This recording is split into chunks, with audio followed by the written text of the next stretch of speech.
Iran से अब पाकिस्तान चलते हैं, जो खुद तो युद्ध में नहीं है लेकिन वहां के हालात युद्ध से कम भी नहीं है। इसकी वजह है महंगाई बम का फटना।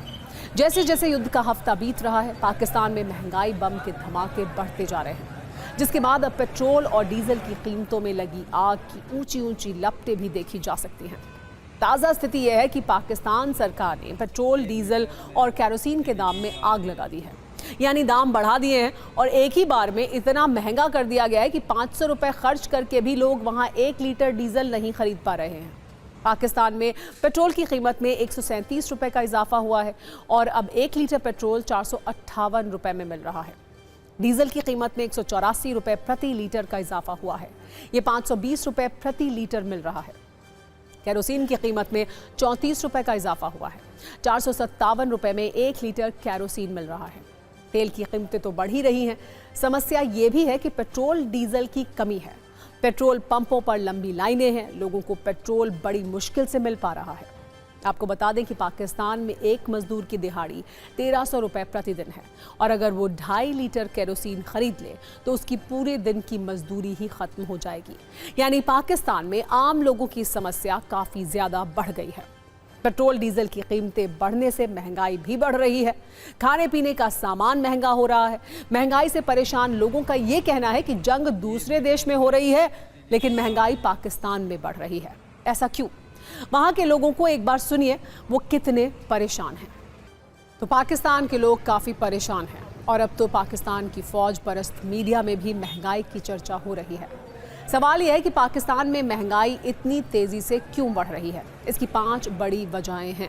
पहली वजह है IMF की सख्त शर्तें, जिसके मुताबिक उसे IMF से कर्ज लेने के लिए पेट्रोल और डीजल पर दी जा रही सभी सब्सिडी खत्म करना जरूरी है। इसलिए वो महंगा तेल खरीद कर लोगों को सस्ते में नहीं दे सकता।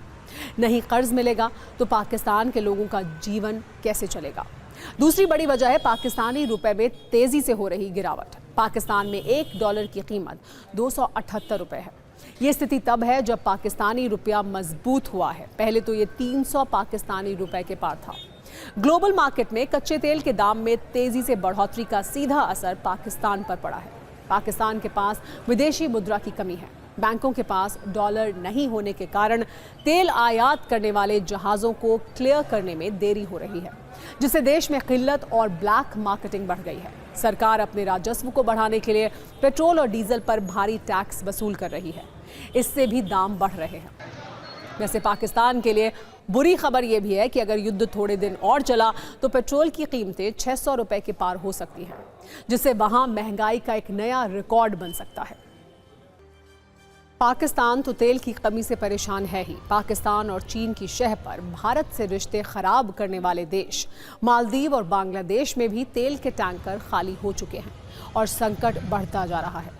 अब इन दोनों देशों ने भारत से तेल की सप्लाई की अपील की है। बांग्लादेश को तो भारत पहले से ही सप्लाई दे रहा है, जबकि मालदीव की नई मांग पर अब विचार किया जा रहा है। दरअसल पिछले कुछ वर्षों में इन दोनों देशों ने अपने रिश्ते भारत से खराब कर लिए थे। मालदीव में इंडिया आउट अभियान चलाया गया था, तो बांग्लादेश में मोहम्मद यूनुस ने वहां के लोगों को भारत के खिलाफ उकसाने में कोई कसर नहीं छोड़ी थी। हालांकि मालदीव ने अपने रिश्ते अब ठीक कर लिए हैं, जबकि बांग्लादेश में मोहम्मद यूनुस की विदाई के बाद रिश्ते ठीक हो रहे हैं। वैसे ये देश चीन से भी मदद मांग सकते थे, लेकिन न्यूज़ मित्रों के लिए ये जानना ज़रूरी है कि भारत दुनिया का चौथा सबसे बड़ा रिफाइनर है। भारत पहले से ही बांग्लादेश, नेपाल, भूटान और श्रीलंका को तेल देता आ रहा है। हाल ही में श्रीलंका को 38,000 टन पेट्रोलियम भेजा गया था। बांग्लादेश को भी पाइपलाइन से डीजल भेजा जा रहा है। अब मालदीव की नई मांग पर भारत विचार कर रहा है।